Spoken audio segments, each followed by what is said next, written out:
Well, it's the most wonderful time of the year. Andy Williams told us that back in 1963, and he reminds us of that fact every single year since then. Because of the parties that we host, the marshmallows we toast, and the caroling out in the snow. But of course, the reason that we really celebrate Christmas because it marks the time when the God who made the world and made each one of us entered into that world. He came to us in the person of his Son. I've been told for some time that God has no place in our contemporary life, in our culture. The author Francis Ward says this: to assert that Christianity has anything to offer Western culture today flies in the face of received opinion. The secular soul tends to see Christianity as a dominant religion that has had its day, sinking with Britain's colonial past, a vestige of its former glory. Yes, it is good for the odd occasional ceremony, a royal wedding, for instance, or a state funeral, but that is it, really. But I guess we could, of course, add, and a carol service at Christmas, because we're here. We've come out this evening. And Richard Dawkins would agree with us in an interview on LBC earlier this year. The country's most decorated atheist said this, quote, "I love hymns and Christmas carols, and I sort of feel at home in the Christian ethos." Dawkins in the interview went on to describe how he likes what Christian faith has bequeathed him in its carols and its hymns, but he doesn't want any more to do with it than that. But I wonder why you gave time this evening to come out here. I wonder why you gave time to come to something that so many people in our culture tell us we should have left behind years ago. Well, I suspect many of you, like me, simply see this as another opportunity to come out and celebrate the wonder of God becoming man. I suspect some of you have been invited by friends or family and you didn't feel able to say no. Well, don't worry, I won't keep you long, but I do have good news for you. Some of you belong to a generation who have grown up with absolutely no exposure to the Christian faith. Your parents didn't believe, and so they didn't bother with church for you, and the Bible is no longer part of your school experience.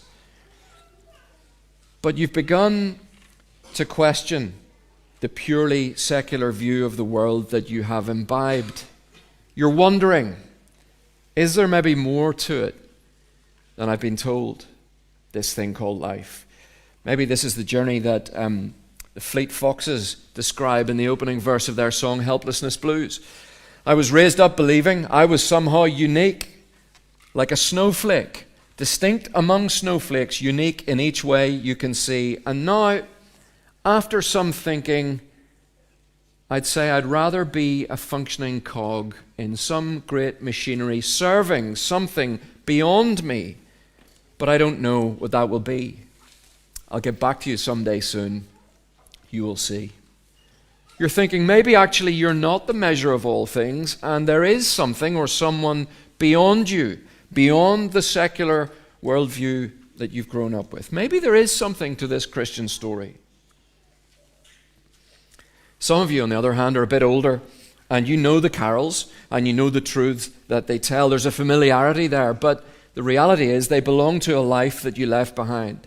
The promises of the good life that the culture held out to you, they've taken you down another path.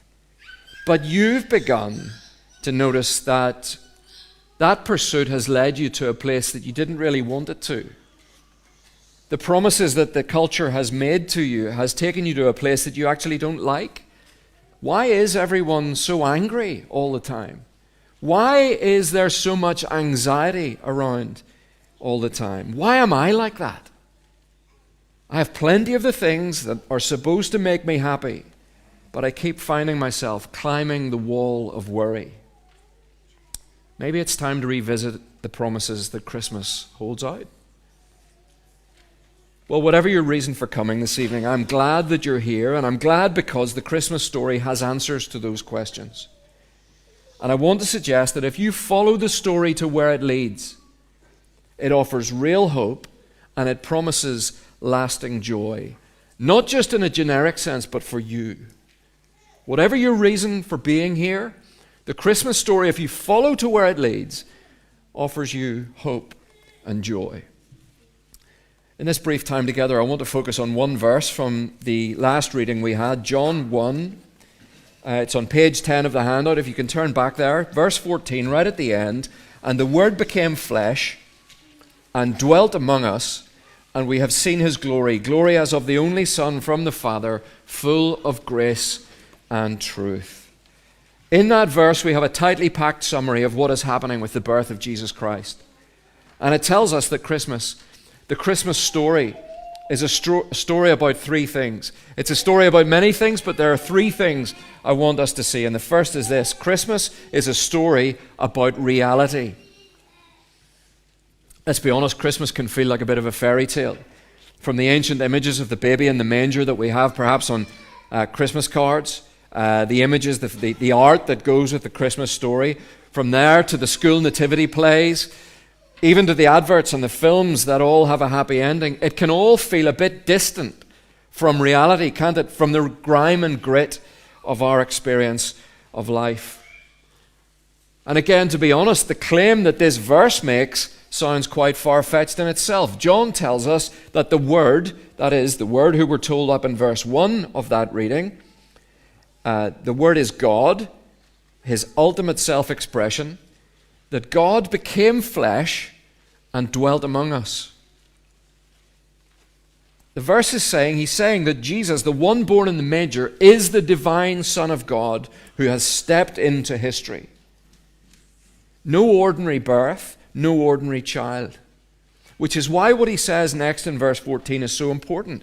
We have seen his glory. That is, John, who wrote this, and those who were with him have seen this glory with their own eyes. These men have spent time with Jesus, they have talked with him, and they have watched him up close. One of the things that we've seen emerge in recent years is the idea of the deep fake, where AI is used to create fake images or fake audio to misrepresent someone and to mislead other people. So we can see things that we think are real, but they're not, they're fake. The only way to know if something is real, if you weren't actually present at the event, is to speak to the eyewitnesses. The Gospels, from which we've had most of our readings this evening, are all eyewitness accounts of the life of Jesus Christ, the Word who became flesh. And the earliest records, the earliest Gospel records, were actually written down within the lifetime of people who were present. So what that means is if those things had been made up, if these Gospel accounts had been made up, there were people who were there who could have said, I was there, that's not what happened. And if they'd done that, the whole thing would never have got off the ground. Here we are 2,000 odd years later, after the event, it all would have ended right at the beginning if these eyewitness accounts had not happened as they were recorded. John saw his glory. Christmas is about reality. Secondly, it is a story, here's our second point, it is a story about relationship. Here we're getting into the reason behind Jesus coming. The Word became flesh, John says, and dwelt among us. The Christmas story tells us that God broke into our world. He didn't just set the world in motion and then leave us to it, but he entered into our world to take up residence here and bring us into a relationship with him. This is a remarkable thing.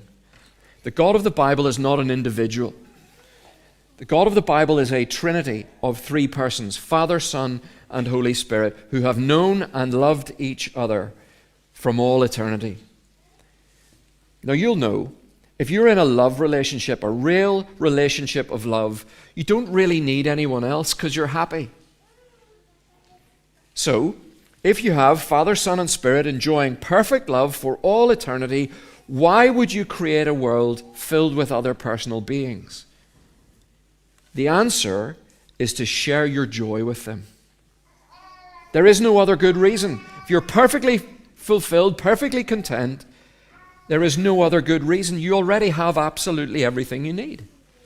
And then, having done that, having created that world with those people, why would you then go to the trouble of coming into their world at Christmas if you're already perfectly happy? The answer is to draw them into relationship with you so that they can share that goodness. And the Christian claim is that that relationship is something that our hearts actually long for, that our hearts were created for. It's interesting, as the ancient virtues of commitment and loyalty seem to be in decline in our culture, and as social media seems to lower the bar for what constitutes a relationship, and we're told also that being free from restraints is the only authentic way to live, as those narratives grow and grow, we're actually seeing some pushback. A while back I saw an article in Vanity Fair magazine titled "Tinder and the Dawn of the Dating Apocalypse." Now what happened, the way the author did the article, they had interviewed a host of people who used the Tinder app. Alongside then the bravado of some people who said they used the app and thought it was a great thing, no strings attached and everything else. It was clear that others realized that this had turned them into a commodity, and they spoke of it making them more and more insecure. The freedom that this thing promised them was actually enslaving them. What was supposed to promise freedom and no ties actually created a deeper longing for something much more meaningful. And the Bible tells us the reason for this is because we were created for a relationship that runs deeper than any human relationship, a relationship with our Creator God. And that is what Jesus came to bring at Christmas. See, Christmas isn't just about reality. The Christmas story is about a relationship that will not let you down, one that can't be dismissed with a swipe, one that endures no matter what our circumstances may bring. Jesus came at Christmas to bring us into a relationship with the living God. Which means, our third point, the Christmas story is also about rescue. It's about reality, it's about relationship, and it is about rescue. You see, we can't just stroll into that relationship with God, because by nature we have turned our backs on Him. We have sinned against Him, and that separates us. Now, I realize that lots of people hear that word sin, and it's just a bit of a meaningless word nowadays. Hearing about sin used to get under our skin, but for most people in London nowadays, it's just a bit of an irrelevant term. It's a term that an advertiser might use to kind of give their product a bit of a naughty edge. Think, here, my product is this box of chocolates. Do you want to sin and enjoy the chocolate? Ooh, they're a bit naughty. That's the way we think about it. But the truth is, sin runs much, much deeper than that. It has been described as a kind of soul sickness. That is something that goes to the heart of who we are, something that underlies all of our deepest problems, the reason why we struggle for satisfaction and peace in any deep and lasting way. Because the truth of the matter is, our deepest problems aren't down to what we have or what we don't have. They're down to a sickness of the soul that comes from our having turned away from God. We have wronged Him. And so if we will have this relationship that He has come to bring, if that will be restored, He must put it right. And that is the whole point of Christmas. When John says that the Word became flesh and dwelt among us, he's being very deliberate there in the choice of his words. He could have chosen a number of different words, but the one that he chose literally means tabernacled. The Word became flesh and tabernacled among us. It's an Old Testament word. It's an old word that he was alluding to as it related to the history of the story of God and His people. In the Old Testament, the tabernacle was where people's sins were dealt with. That problem at the heart of all of our lives, where that was dealt with. And what that means is that when John says this, he's saying that the place where God now deals with sin is in this Jesus, the one who was born at Christmas. God has taken the initiative, and His coming at Christmas is ultimately a rescue mission. Because even from His birth, we see Jesus is looking forward to His death, where He will deal with our sin in order to reconcile us to God. This is why He is described as full of grace as well as truth. You see, like any rescue, a rescue is something that you need and you can't do anything yourself to achieve. You need someone else to come and rescue you. And that rescue, by definition, is a gift. You've done nothing to earn it. Someone else has taken the initiative. They've come to you and they've taken you out of danger. And they've done it quite apart from anything that you could have done yourself. God comes into our world at Christmas to rescue us, and that rescue is a gift. The John Lewis Christmas ad this year, at the end of the advert, it comes up on the screen. The secret to finding the perfect gift is knowing where to look. The secret to finding the perfect gift is knowing where to look. How true, John Lewis. The gift is God's rescue, and the place to look is the Lord Jesus.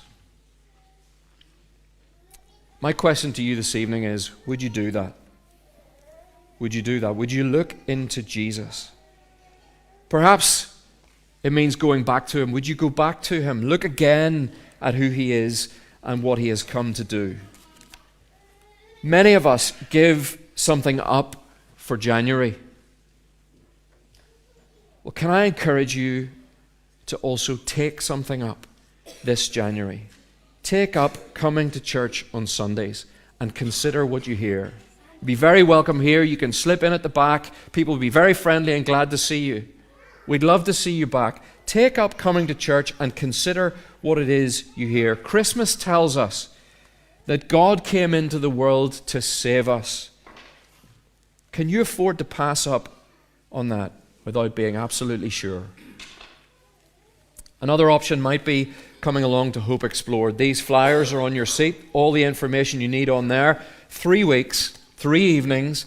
We come together to look more deeply into the one who came at Christmas full of grace and truth. We'd love to see you. Why not come along? The God who made you has come to rescue you for a relationship of love. That is why Christmas really is the most wonderful time of the year.